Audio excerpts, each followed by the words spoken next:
समतल पृष्ठों पर प्रकाश का परावर्तन, यही चैप्टर पढ़ रहे हैं ना। देखो बच्चा, नए बच्चे जो है ये पहला चैप्टर ही पढ़ रहे हैं हम। क्या पढ़ रहे हैं? समतल पृष्ठों पर प्रकाश का परावर्तन, पृष्ठों पर प्रकाश का परावर्तन। एक अच्छा 8 वाले क्यों शोर कर रहे भैया इतना? राज, इतना शोर काहे कर रहे हैं? पहले सब लोग ठीक से बैठो, उधर मुंह करके बैठो। ये कैसे बैठे भैया? देखिए क्या होता है, समतल पृष्ठों पे प्रकाश के परावर्तन में आप लोगों ने क्या क्या पढ़ लिया था? आप लोगों ने पढ़ा था भैया प्रकाश किसे कहते हैं ना, पढ़ा था। प्रकाश के स्रोत के बारे में पढ़ लिया था। प्रकाश के स्रोत पढ़ा। इसके बाद क्या पढ़ा था? प्रकाश का गुण पढ़ा था। पढ़ा था कि नहीं पढ़ा था भैया? और क्या पढ़ा है आप लोगों ने बताइए?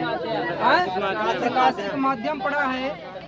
प्रकाश का परावर्तन, प्रकाशिक माध्यम पढ़ा है। प्रकाश किरण, प्रकाश का प्रकाश किरण पढ़ा है। प्रकाश का परावर्तन, प्रकाश परावर्तन के नियम, प्रकाश पहले परावर्तन, प्रकाश का परावर्तन पढ़ा है। प्रकाश के परावर्तन के नियम, फिर इसके बाद फिर क्या पढ़ा है बच्चे? परावर्तन का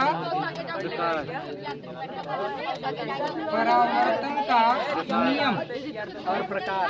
और क्या पढ़ा भैया? परावर्तन का प्रकार,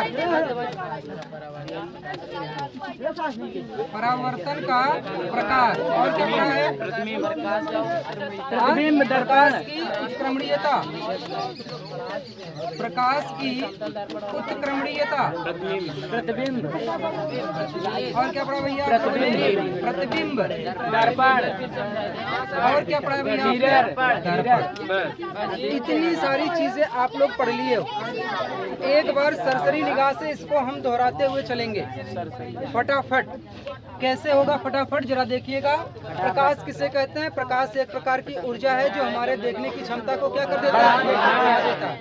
ठीक है। फिर प्रकाश के स्रोत। प्रकाश के स्रोत पहले क्या होते हैं? दो होते हैं, प्राकृतिक और कृत्रिम। प्राकृतिक जो प्रकृति में उपस्थित है, कृत्रिम जो मानव द्वारा निर्मित होता है।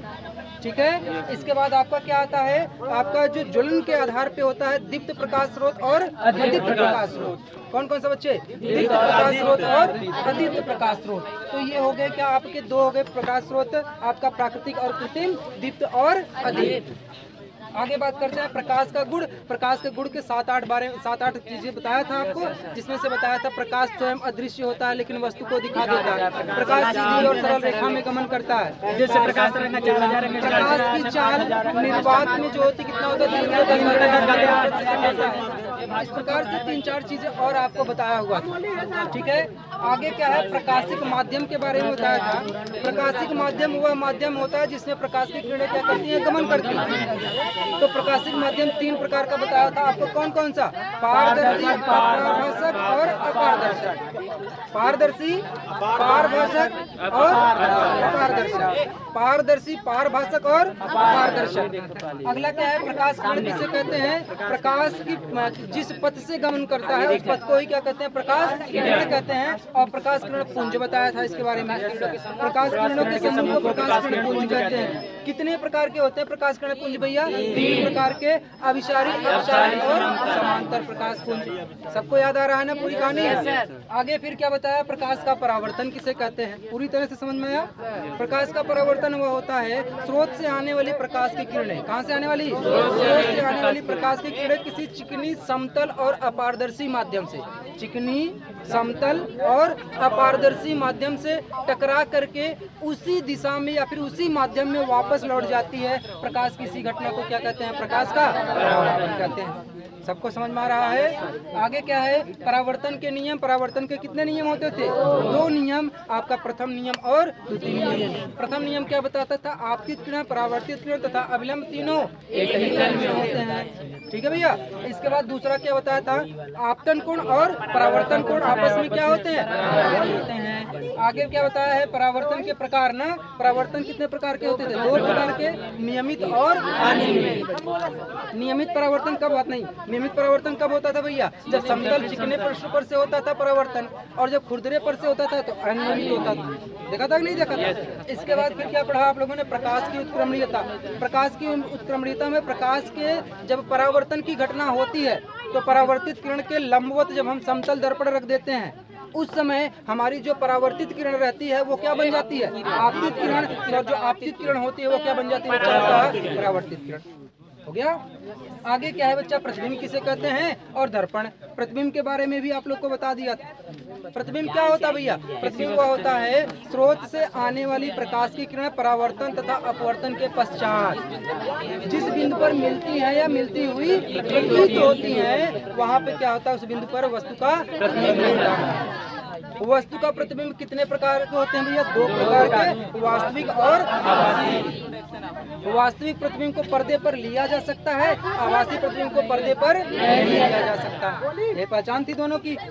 बात पूरी क्लियर। अब हम पढ़ेंगे भैया क्या कि आपका दर्पण कितने प्रकार का होता है। क्या पढ़ेंगे भैया? दर्पण कितने प्रकार का होता है। तो यहाँ पे हमारा डस्टर कहाँ चला गया भैया?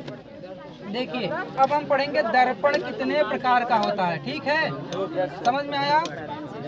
चलिए आगे देखिए। अब कोई बात नहीं करेगा भाई, फिर पूछ लूंगा मैं अगर बात करोगे तो। समतल, अच्छा दर्पण के प्रकार, दर्पण के प्रकार, दर्पण के प्रकार। दर्पण कितने प्रकार के होते हैं? 2 प्रकार का। पहला होता है गोलीय दर्पण और दूसरा क्या होता है? समतल दर्पण। ठीक है। गोली दर्पण कितने प्रकार के होते हैं? 2 प्रकार के।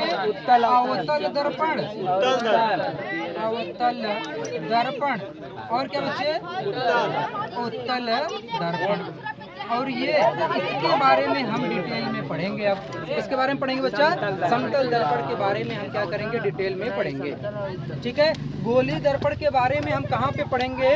गोली दर्पण के बारे में हम पढ़ेंगे भैया आपका कौन से वाले चैप्टर में? अगले चैप्टर है ना। तो पहली बात तो हम पढ़ेंगे समतल दर्पण, और समतल दर्पण के बारे में पूरे डिटेल से आराम से पढ़ेंगे। ठीक। तो चलिए सबसे पहले आप लोग देखिएगा समतल दर्पण किसे कहते हैं और इसका गुण, इसकी गुणवत्ता क्या होती है। ठीक है।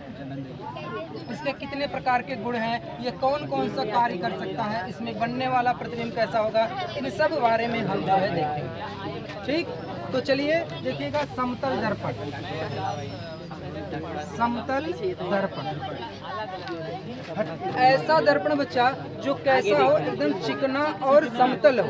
कैसा हो? चिकना और समतल हो, जिसके एक तरफ क्या कर दिया गया हो? कलई कर दिया गया हो या पेंट कर दिया गया हो, वो दर्पण आपका क्या कहलाता है? समतल दर्पण। कैसा दर्पण कहलाता है बच्चे? समतल दर्पण। फिर से सुनिएगा, समतल दर्पण वह दर्पण होता है, कौन सा दर्पण होता है? वह दर्पण होता है जिसमें क्या होता है बच्चे? जिसकी सतह क्या होती है? समतल होती है, चिकनी होती है, और उसके दूसरी तरफ क्या कर दिया जाता है? पेंट कर दिया जाता है।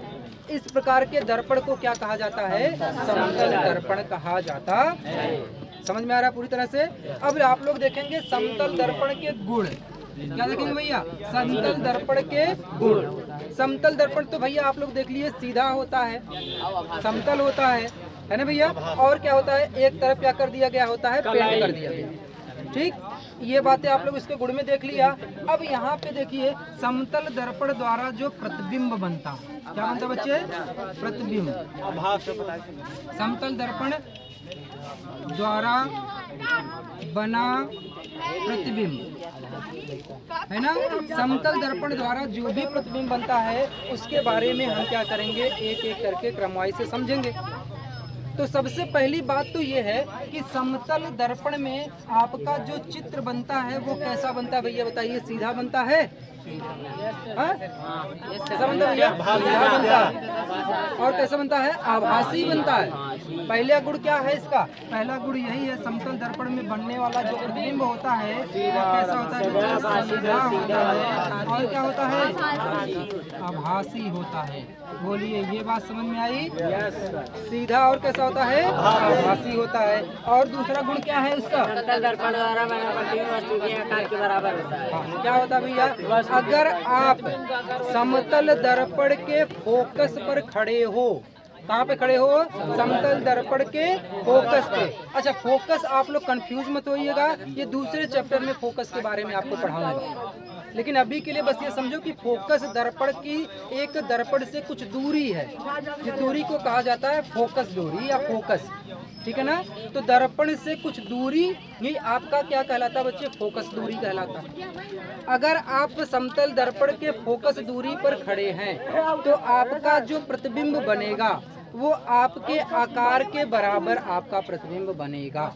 बात समझ में आ रहा है? ठीक है ना? तो समतल दर्पण में बनने वाला प्रतिबिंब वस्तु के क्या होता है? बराबर। कितनी बात समझ में आई? ठीक है ना? अगर उस फोकस बिंदु से आप आगे ले जाएंगे तो वस्तु का प्रतिबिंब कैसा बनने लगेगा? बड़ा बनने लगेगा। अगर आप वस्तु को फोकस से दूर ले आते हैं तो वस्तु का प्रतिबिंब कैसा बनने लगेगा? छोटा बनने लगेगा। ये बातें समझ में आ रही हैं भैया? आप लोग दर्पण के आगे तरफ सटते जाते हो तो आपका प्रतिबिंब कैसा होता जाता? बड़ा होता है नहीं? और जब आप छोटे पीछे चले जाते हैं तो प्रतिबिंब कैसा दिखाई देने लगता है? छोटा होता चला जाता है, ठीक है ना? बहुत दूर चले जाएंगे तो बहुत छोटा हो जाता है, ठीक? तो यही बात यहाँ पे है कि अगर आप दर्पण के फोकस पर खड़े हो, समतल दर्पण के फोकस पे खड़े हो तो वस्तु का जो प्रतिबिंब बनेगा वो प्रतिबिंब कैसा बनेगा? आपका वस्तु के बराबर। अगला पॉइंट क्या था भैया? प्रतिबिंब दर्पण से उतनी दूरी पर बनता है जितनी दूरी पर वस्तु है ना? तो वही तो बात तो है भाई कि अब देखिए यहाँ पे जैसे मान लीजिए एक समतल दर्पण है, ये क्या है आपका? समतल दर्पण, और यहाँ पे आप खड़े हैं। कौन खड़े हैं? किसको बनाए?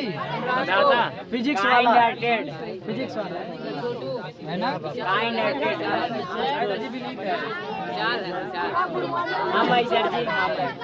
कोई देखिए यहाँ पे एक व्यक्ति खड़ा है, टोपी लगाया है वो ना, ठीक है? तो यहाँ पे क्या होता है? ये जो है जब इनका प्रतिबिंब इसमें बनना है, इस दर्पण का क्या बच्चे? इस वस्तु का प्रतिबिंब इस दर्पण के अंदर बनेगा। बनेगा कि नहीं बनेगा?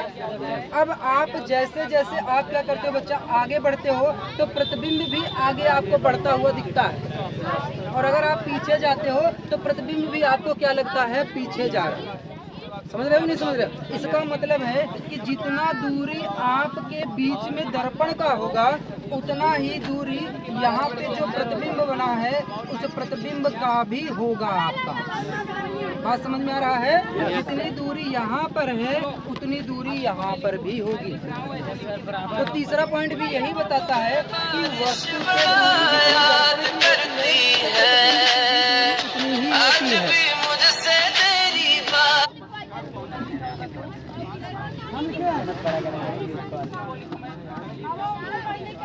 ठीक है भैया, ये बात समझ में आ रहा है? मैंने क्या बताया? फिर से सुनिएगा। क्या बताया? कि यह समतल दर्पण है। कैसा दर्पण है भैया? समतल दर्पण। समतल दर्पण, ये समतल दर्पण है ना? समतल दर्पण के अंदर बनने वाला जो भी प्रतिबिंब होगा वह दर्पण से जितनी दूरी, कितनी दूरी पर बनेगा? जितनी दूरी पर दर्पण से वस्तु खड़ा होगा। अगर आप पीछे चले जाते हो तो प्रतिबिंब भी कहाँ चला जाएगा? पीछे चला जाएगा। अगर आप आगे चले आते हो तो प्रतिबिंब क्या होगा? आपका आगे बढ़ पाता है, ठीक है? और कोई क्या गुण था भैया? क्या होती है बच्चा? यहाँ से अगर आप क्या करते हो? वस्तु और इन दोनों के बीच मिलाने वाली कोई एक रेखा खींचते हो। क्या करते हो? कोई एक रेखा खींचते हो तो यह रेखा इस समतल दर्पण का क्या काम करेगा? एक अभिलंब का कार्य करेगा। क्या करेगा? एक अभिलंब का भाई करेगा कि नहीं करेगा? आप देखिए एक समतल दर्पण बीच में है, प्रतिबिंब कहाँ बना है? पीछे बना है। वस्तु कहाँ है? आगे है। अगर कोई एक सीधी रेखा इन दोनों को मिलाते हुए खींचोगे तो यह इस पर क्या बन रहा? अभिलंब बन रहा है कि नहीं बन रहा? इस पर क्या बनेगा? यह अभिलंब बनता है। अगला क्या था भैया गुण?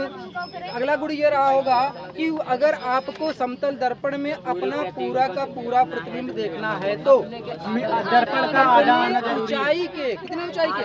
अपने ऊंचाई के आधी ऊंचाई का आपको क्या लेना पड़ेगा? दर्पण लेना लेना पड़ेगा, नहीं तो आपका पूरा का पूरा प्रतिबिंब उसमें बनेगा नहीं। बात समझ रहे भैया ना? ठीक।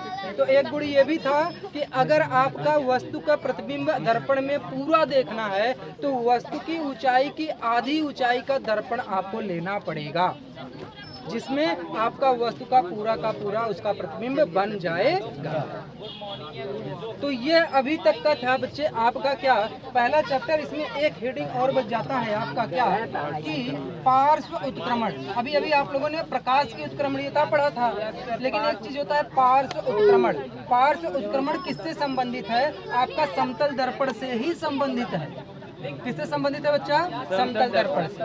कभी आप लोगों ने क्या देखा है कि एम्बुलेंस में जो आगे लिखा होता है वो एम्बुलेंस उल्टा लिखा होता है। क्यों? पीछे आगे वाला व्यक्ति पीछे जब उसे कोई ड्राइवर आगे वाली गाड़ी वाला उसको देखेगा, अपने शीशे में देखेगा कि पीछे क्या लगा हुआ है, एम्बुलेंस लगा है, तो उसको क्या कर देगा? जगह दे देगा, पास दे देगा, क्योंकि एम्बुलेंस इमरजेंसी गाड़ी होती है। किसी भी पेशेंट को एक्सीडेंटल केस कोई भी केस लेकर के रहता है, इसलिए जीवन बचाने के लिए उसको क्या दे दिया जाता है? जगह दिया जाता है। तो जगह देने के लिए भैया अगर उसमें सीधा लिखा होता और वो पढ़ नहीं पाता, कहता अरे जाने दो कोई स्कूल वाली गाड़ी होगी, है कि नहीं?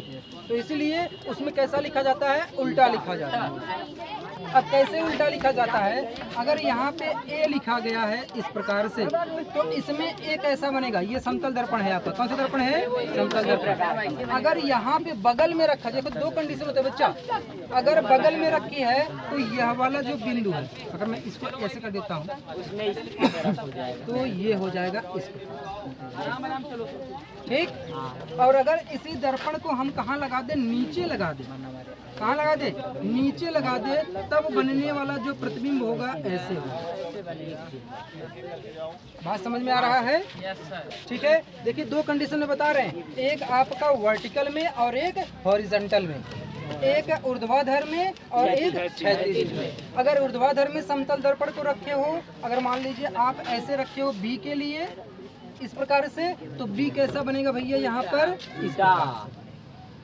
अगर यहाँ पे आपका बनाना है बी, तो यहाँ पे बी कैसा बनेगा? यहाँ पे ऐसा बनेगा आपका। यही जो बी रखा हुआ है यह बी कैसा बन जाएगा? इस प्रकार से आपका बन जाएगा। ठीक है।